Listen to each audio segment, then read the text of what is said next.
lights to go out, which they do now, and a pretty even start from the two on the front row. But I think it's going to be Woodward that gets in. There's a yellow flag because someone's not got away further back. But I think, well, there's one on the grass now. But I think they're all back onto the circuit again as they head up towards Riches for the first one. So I think everyone has escaped from a slightly concerning start for a moment, and they're heading into Riches corner for the first time. There you can see the 209 car of Will Abraham. He's someone who we expect to see make up some ground up the order, but it's Louis Woodward that leads the way at the moment. Then from Richard Lakey in second place, and an absolutely enormous field of these 116 trophy cars, some of which are having a bit of a moment, including the 19 car there. What's the issue there, Josh? I think he's got broken steering. That's Andre Ballesteros, I think, yeah. The youngster, the 16-year-old. I don't know if that was damage or not, because it don't seem to straighten itself out, but it might be steering damage on that car which had that problem. But as you say, it's a real clump of cars, and Jack Godden on the outside for about a 3-wide moment down into the hairpin at Agostini there. So some real drama going on, but none of that is a concern of Louis Woodward, who leads the way. It's Richard Lakey in second, who started alongside him. A big gap back to third. And that is a battle ongoing, I think, between Lewis Tyndall and Toby Partridge. Then the 116s en masse come through. And yeah, there was Jack Gordon. He must be ahead of more than 10 cars already, Ian. Yeah, so he's made up some good ground in the early stages of this race. We'll keep an eye on where he comes through in the order. There you can see Liam Brezitz going through. There is Jack Gordon with the red and yellow orange stripes on there. That's the 80 car, which is, and we've got one off the road now, which is the 47, which is Connor Anderson in this race. He's off the circuit, and he was just doing battle with yellows. 80, which was Millwall this race. There was yellows before the leaders got to Brundle and Nelson. Safety car's coming out, I think. So safety car is coming out now. We've not seen why that might be. I wonder if something's happened to Sandro Ballesteros. He stopped the car in an inconvenient place. We saw him having issues, and yes, I think that is probably the reason for the safety car. I can see that's come to rest on the exit of the Wilson hairpin. That's a real shame. I would imagine that is broken steering then, and therefore there he is. So he couldn't get the car far enough off the circuit for race control to be comfortable to continue racing. There's the 16-year-old then, probably about the youngest driver racing this weekend. Yeah, and possibly one or two that didn't start then as well, because we've only got 26 that completed the first lap. There was 31 that qualified. We know we've lost Ballesteros. Have we lost any others? That raises the question. Yeah, and a red flag now being shown. So red lights go on. And out they go, and it's a pretty good start from Louis Woodward on pole position once again. It's also a good start from the second row of the grid this time by Lewis Tyndall as well. One car squeezed into the pit wall though, and it just stops across the circuit. That's the number 30 car of Harry Miles. It was the 220 car that was also involved in that, which is Andrew Partridge for this race. And that 30 car, I think, is just about going to reverse out of that. Whether it will get back into the race or not remains to be seen, but the leaders are already up at the hairpin. That all happened ahead of Jack Gordon, who didn't make such a good start that time. Anyway, the cars turned their way 2 and 3 abreast into the Wilson hairpin, where we had that drama on the original start. Everyone's got away. There was one that started from the pit lane. I didn't quite pick up who that was, but anyway, it's Woodward that leads Lakey, and then Lewis Tyndall is third, a late entry. Fourth is Toby Partridge. Then the 116s come swarming into the Palmer corner, but it's a change for third into Agostini, because Toby Partridge is back ahead of Lewis Tyndall and back into what is third position as the leaders go out of Agostini, trying to pick up who may be leading the 116 element of the race. Well, the 120s is certainly Louis Woodward, but he's not getting away from the Richard Lakey car on this occasion. But for the 116s, I think Peter Keane has made a much better start this time and leads the way in. Yeah, absolutely. So we'll keep an eye on what's going on in the 116s as well as the 120 Coupe Cup. There he is, the 151 car leading the way, so he's made amendments for that poor start first time around.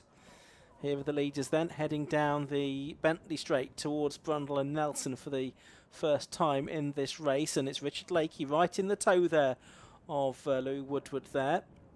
Toby Partridge back to third place within the class after that penalty that cost him a couple of positions on the grid. He's ahead of Lewis Tyndall now. As the two leaders turn their way through the bomb hole and towards Coram for the first time. Both of them using quite a lot of curb there.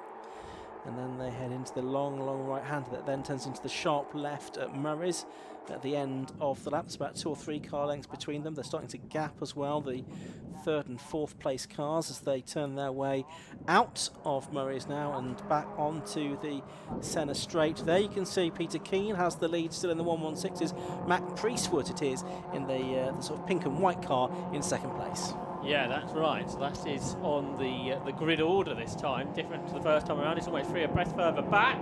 Can they make it 4 wide? Well, probably not particularly sensible if they do that. Involved in that battle was the Bicknell car, I think, 221, which has had a good run over the course of this season. And they're absolutely 2 by 2 in this little battle further down the order, heading up towards Ritchie's. Who else is involved in this? 232, I think, which is the Jonathan Baker machine.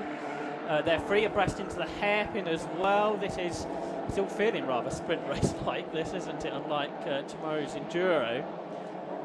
So plenty going on in all of this, but in the 116s it is Keane from Priestwood and Haddon, the top 3. This is 86, a bit further back Pete Brand, who's just got himself up into what is 10th position overall, ahead of Chris Bayliss, who made a better start that time around. Then 50 also involved there, that's Liam Brasich. Here's the front of the 116s where Matt Priestwood is going right round the outside of Peter Keane as they go through the Augustini hairpin, and that'll be an impressive move if he can pull it off. He's still on the outside as they head up towards Hamilton. Andrew Haddon is trying to get involved in this as well in the Louis Woodward car that he will share with him tomorrow, but right round the outside of Hamilton, he's made it stick. A great pass that by Matt Priestwood. Yeah, so Matt Priestwood gets the lead, and as you said, the 107 car was close to getting through as well there. But we'll see how all of this plans at the 187 car, I should say, of Andrew Haddon. So it's Priestwood now the leader in the 116s, from Peter Keane in 2nd place, Haddon in 3rd, and the rest of the field not too far behind. We had on the first lap Jack Godden up to 23rd and Will Abraham to 25th. So they didn't make really stellar starts this time around. Here are the 2 overall leaders though, heading through into the bomb hole again, and it's 87 still the leader, which is Louis Woodward from number 1, Richard Lakey in 2nd place. About 6 car lengths between them now, and the gap back to 3rd place is mounting up. So as we've seen already in the small number of these races we've had so far this season, a lot of the action is to be found among the 116 trophy cars that aren't battling for the overall positions. I think Peter Keane has lost a number of positions more since Matt Priestwood got through. I think Andrew Haddon is 2nd now. And it's all gone wrong for Haddon. He's got damage to the back of the car. It's the RL Motorsport car that was involved that had got through. So who would that have been, I wonder? So Peter Keane is back to 2nd in class, with Seddon side by side across the line. It's the 667 car, isn't it, of Tommy Fahal that was the other car involved with that. Okay, that's a new name on me, so I'm not sure how much racing he's done, but unfortunately he's been involved in that incident with Andrew Haddon in the car that's owned by Louis Woodward, that's had so much success in 116 Trophy this season. So this has been rather eventful. I don't remember that being so much the case last time out at Brands Hatch. No, it's been pretty hectic so far, hasn't it? So there was one car that was parked on the inside of Richards on the exit of the corner as well. Seddon's got Keane for 2nd in the 116s. Matt Priestwood, though, 4 seconds ahead, so he looks good.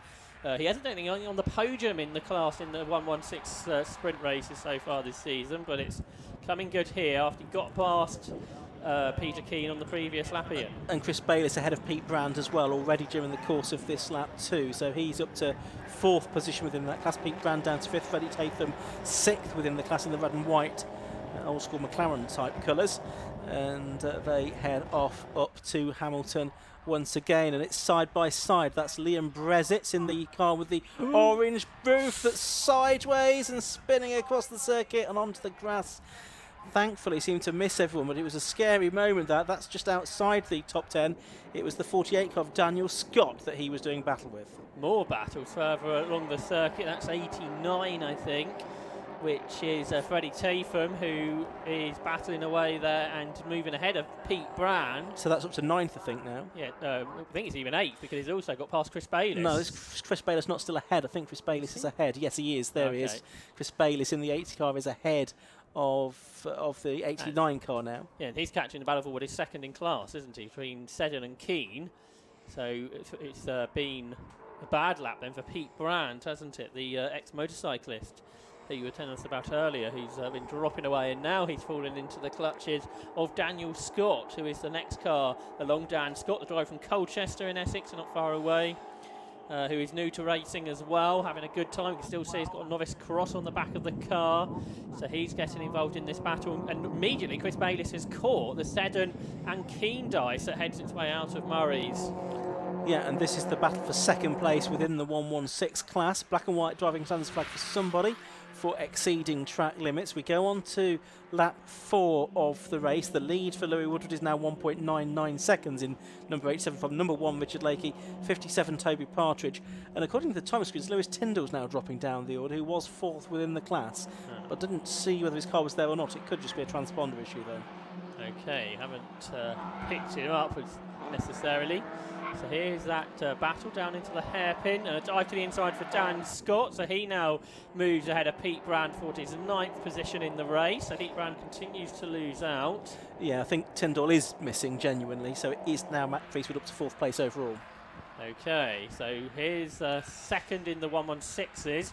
Seddon ahead of Keane, and there is Tyndall. He's in the pit lane, Ian, with engine issues by the looks of things.